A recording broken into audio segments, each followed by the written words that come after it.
name is Jesse Wilder with the Nashville Knack, and we got to do a little interview at Knoxville at Lollapalooza with the one and only Luke Pell.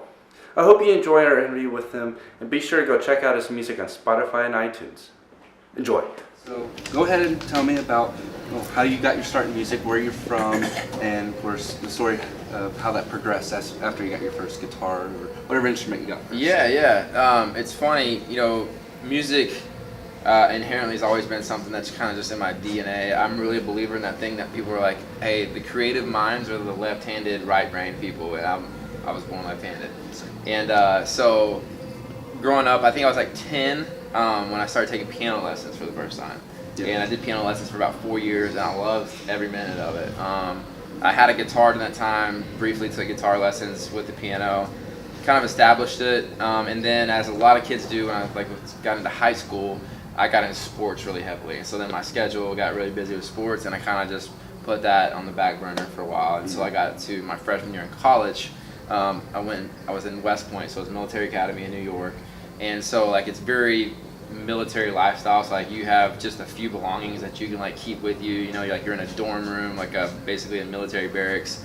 And so my guitar was something that I could always keep with me, and it was the one thing that could really allow me to express myself and stay connected to my roots of being so far from home, and always get back to country music. And so that was kind of when I really started picking up guitar, picking up songwriting, and just really becoming a musician, and realizing that that's what I wanted to do with my life. And then didn't really acknowledge it until I kept doing it on the side and hobbies and all these things for the next probably 7 years after that. Mm-hmm. And then I got in some corporate jobs that were great companies, great jobs to be in, and I just kept having this thing inside, this voice inside of me. I was like, hey, if you do what makes you happy, you never work a day in your life. Do what you're passionate about. And so so I finally was able to leave those corporate jobs, start some entrepreneurial ventures on my own, and go back to Nashville and start, venturing back into being a songwriter and being an artist, and just learning that whole world and plugging into the Nashville community. So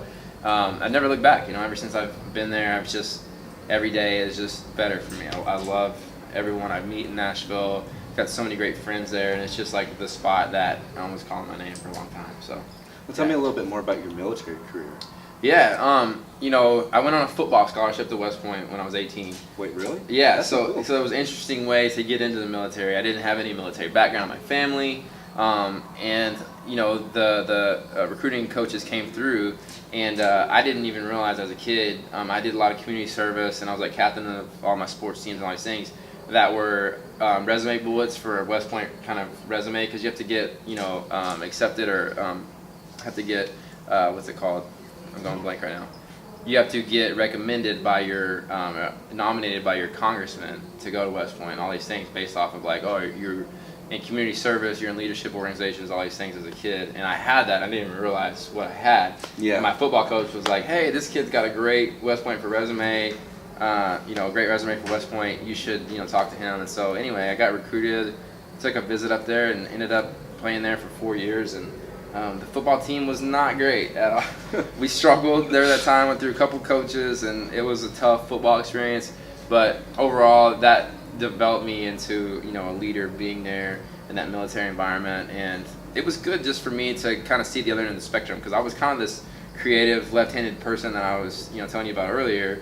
But I was forced to kind of adhere and adapt to the military lifestyle. Yeah. And but I was competitive, and so I wanted to succeed at whatever I was doing. So I really worked hard there, and I had a lot of success there, and a lot of success in the military. And it was a good time in my life. I was very honored to be able to serve in the military and work alongside such great soldiers and leaders in the military. But at the same time, those 5 years went by that I was on active duty, and I was ready to kind of come back and figure out what I wanted to do with my life too. So and that's when I started coming back to the music world. So it's been great. So what was the transition like for you after coming back? Yeah, transition back in the military. A lot of people, it's tougher for some than it is for others in terms of what their experience was in country. It really changes if you were seriously injured, like loss of limb or something like that,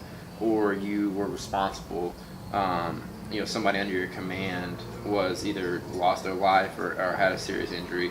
That's really where people get what is known as PTSD, and that post-traumatic stress disorder. And it's really a big hurdle to get over for a lot of guys. I was fortunate. I was in a lot of combat situations and a lot of dangerous areas, but luckily, I was blessed to not have any soldiers that I lost during that time, and I came back without any serious injuries to myself. So there was some adjustments to be able to be made when I came back to kind of become social and emotional again, because you kind of turn off your emotional side when you're operating in the military. But at the same time, I didn't have any serious PTSD and nightmares and things that I was struggling to get over. So I was fortunate coming back. But that's cool. And so, what kind of switched you back into music? Was Yeah. Was there like a turning point you thought, I really need to get back into music? I think it was just that the transition was, I always had music was always the one like steady thing, that stability that was always with me. I had my guitar with me when I was in Afghanistan, like when I was off, not on patrol and stuff. I would be playing my guitar, and I had my platoon sergeant there. He was a great guitar player from West Virginia, and just a coincidence that we were like roommates there. Yeah. And he could literally play like any lick that Brad Paisley or Keith Urban plays. Like he would learn those licks and just play them like note for note. And he was just an amazing guy, great leader. And so I roomed with that guy, and so we had a great experience that year, just kind of playing music and writing songs and stuff, and kind of getting away from the combat stuff and the stress that was there. So anyway, I got into those corporate jobs after the military, and it was just, the jobs were good, the money was good, the people were nice. It was just, I should have been happy, but I wasn't. There was still something I was just unsettled about. And when I really just started to reflect and look introspectively into what I wanted and needed for my future to make me happy and make me feel invested in something, it was going back to Nashville. I kept coming back to that. So finally, it took me a little bit of time, and honestly, like, it was there was a point at which, with the company I was with, like, they basically were like, hey, look, we don't feel like you want to be here anymore. Like, Yeah. you even want this job anymore, because you're spacing yourself farther and farther and farther away from the company. And they could see that, I could see that, and they're never. I will say this: the one realization I really had is, like, if you're gonna make a big life change, you kind of feel like there's a point in which you'll be ready and like prepared and mentally ready. Like, you know what? Like, in 6 months, I'm gonna make that change, or like maybe another month, I'll make that change. I'll do it, and you're never ready. You'll never be ready. You'll always have a reason to drag it out, and so it's kind of like you just have to like take a leap of faith to be able to make a big shift like that. Because, man, when I left the corporate world and where I was getting a W-2, tax document that's consistent salary pay, because I had been getting that my whole career. And when those stopped coming, like, you're like, where's my next paycheck coming from? When I had to create my own paychecks and create my own businesses. It was disconcerting. Like, it was a little scary there for a while. And but over time, it started becoming more comfortable. I was like, wow, I can control my own destiny. I can, create my own businesses. There's no ceiling on, what I'm able to do with my life now. And so it just opened up so many more opportunities, and just opened my eyes up to, what potential there is out there. So it was fun.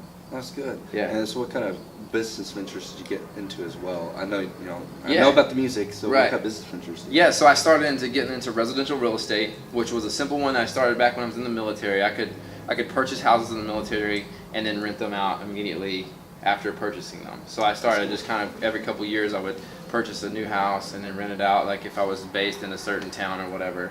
And so I started collecting homes to rent out. And so some of them were more of a flip situation, where you buy an undervalued house and then let it appreciate and then resell it. Some of them were like long-term rental properties and that type of thing. So I had that, and then while I was in the oil business, I met some people that were doing a startup oil company out in Centennial, Colorado. And so anyway, I was able to get in kind of the ground floor investment-wise with that oil company. That's really cool. And in a time when oil was actually down, and it was actually a valley in the world of oil stock prices and the cost of a barrel of oil, but we were still able to buy and invest in that time, and then grow out of that pit. So those two things have been great on the side, and then reality TV also happened last year, and that's been a whole nother path that I've been on, and a whole nother set of experiences and places and people that I've been able to, you know, be introduced to this year. So That's awesome. yeah, it's a lot going on, a lot of plates spinning, but you know, I'm blessed and just have, you know, great supportive family and friends around me, and I'm able to go out and do those things and meet people and just, you know, continue to wake up every day and just take on the world, you know, with no regrets, you know, and I love that. So what are some of the things that you're working on this year?